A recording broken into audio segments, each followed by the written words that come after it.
Hi everyone, this is Ate Do. There, nag-uulan. I need na lumabas. Punta ako ng sa shop para bumili ng little vacuum. Nasira yung aming small vacuum. There, nag-uulan siya dito sa Hong Kong. There, pababa ako. Ayaw kong dumaan doon kasi may music. Dito ako. Dito ako. There. Yan, ang ganda yung ilaw ng building. There. This is Ate Dol Dumonton in Hong Kong. Shout out kay Bal Santos Matubang, Ate Edna Vlogs, Kalingap Rob, Kalingap Jackie, sa lahat ng mga Kalingap partners, viewers, sponsor. Shout out dyan. There. Uy, ang ingay nung sasakyan. Dahil maulan, ayan. Nagkanda traffic na ulit. There. Kaya dito ako. Ayan, oh. There.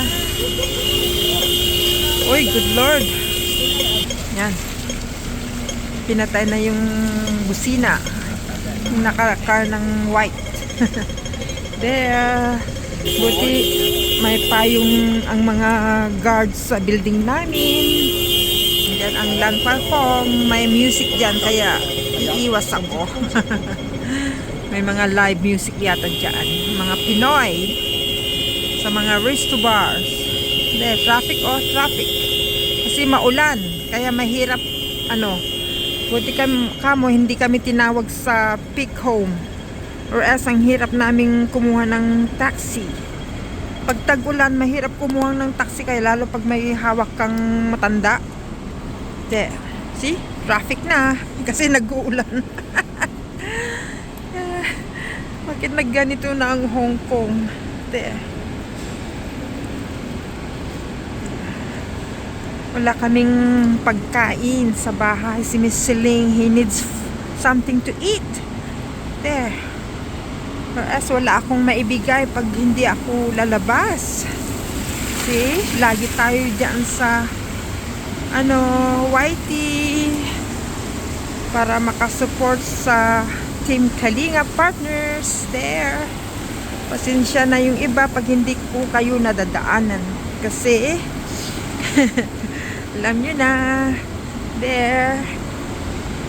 Hindi naman kayo nanonood sa akin. So I better go to Team Kalinga Partners. To Kuya Bal Santos Matubang, most especially kay Kalinga Rob, kay Ate Edna. There. Pasensya na pag hindi ako nakakasabay sa mga live nyo. Wala na tayong magawa. Yung trabaho ko, buti ka mo medyo okay yung trabaho ko. There. Matagal nga lang magising si Miss Celine, kaya may oras ako sa YouTube manood sa mga ambassadors ng Team Kalinga, planting pads. There. Yan, umuulan kaya dahan-dahan akong maglakad kasi buti ka mo. Yan, nagsapatos ulit ako kaya okay na naman yung mga daliri ng mga paa ko. Frozen talaga yan, my God. Nakakatakot kaya. Ayoko yung yung aakyat sa my legs ko kasi mahirap na kasi papunta ng batok natin. Kaya minsan ini-exercise ko yan. Yan, pag nakasapatos ako, red. Red yung aking sapatos, matagal na yan. Kaya gusto kong gamitin uli.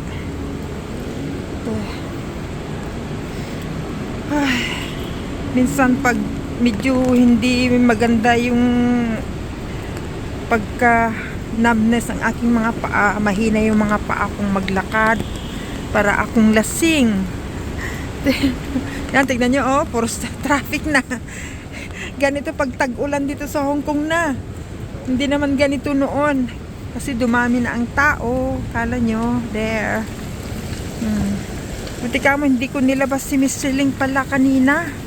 Kasi gusto ko siyang ipagupit sa Sophie Salon. Kahapon hindi umuulan. Tulog ng tulog kasi yung gabi mahirap matulog. Gumagaya sa akin na hindi ako makatulog. At least siya madaling makatulog, ako hindi. Kaya nakakapanood ako kasi nga mahirap akong matulog. Nagpipicture si ate. Nagmo-modeling. Basa ang daanan. Tignan mo nga ba yung mabagal yung mga sasakyan. Ganyan pag tag-ulan. Nag-iingat sila. Pati ako nag-iingat, baka madapa ako. Tapos nagba-vlog pa ako. See? Ganyan dito, buti ka mo hindi nila kami tinawagan sa kabila, or else hindi kami makakuha ng taxi. Kala nyo, saka nakakatakot si Miss Ling pagbasa yung sahig, baka mamaya madula. Siyempre hindi ko siya mabuhat. Alalay lang ako pag naglakad siya, kasi minsan natutumba yung katawan niya pag hindi mo hawakan. Kaya hindi ko na siya nilalakad dito. Pa-slope siya. Noon nakakalakad siya ganito, ngayon takot ako talaga, baka maya bumagsak yung ulo niya, maitama sa semento. Kaya mahirap siyang kaya lagi kaming nakataxi. Yan. Punta ako dun sa kung saan ako bumili ng telephone ng CP ko noon. Doon ako bibili ng small vacuum. Yan traffic. Oh my god, halos hindi ko na makita yung hagdan kasi maitim. Yan ang landmark. Dito ako sa yun sa may before McDonald's. Dito ako dadaan, then out back. May cinema dito pero hindi ko pa nasusubukan manood dito. Ang maganda. Yan. Ay, punta pala ako sa McDonald's. Mag-wifi ako dun kasi need kong i-update tong phone ko. Pag nagla-live ako, mahirap akong mag-upload kasi mga na-i-share doon sa Messenger, kasama yan sa i-cleaning niya pag nag-cleaning ako. Bukas doon sa sa malapit sa Worldwide ang lunch date nila, Mr. Ling. Kaya dadalhin ko doon si Mr. Ling bukas. Doon sila mag-lunch.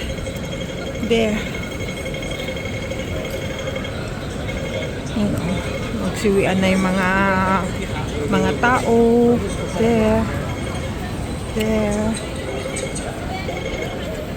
Yan siya yung taas, yung papunta ka sa amin. Dalawa yan, yung sa kabila, yung hagdan dito. Yung sa may Lanquay Fong, paakyat ka doon sa stoplight. Kami dyan sa Fairwood. Kung dinala ko si Miss Celine kanina dyan sa saloon, kaso umuulan pala. Buti hindi ko siya dinala, kundi mahirapan kaming makasakay ng taxi pa uwi. Punta ako ng Melbourne Plaza. Dito ako magtingin ng small vacuum. Dito sa, hindi ko maalala yung pangalan ng siya, Fortress. Dito ako sa loob magbili ng small vacuum kasi na-expired na yung aming small vacuum, pang vacuum ko ng buhok ko.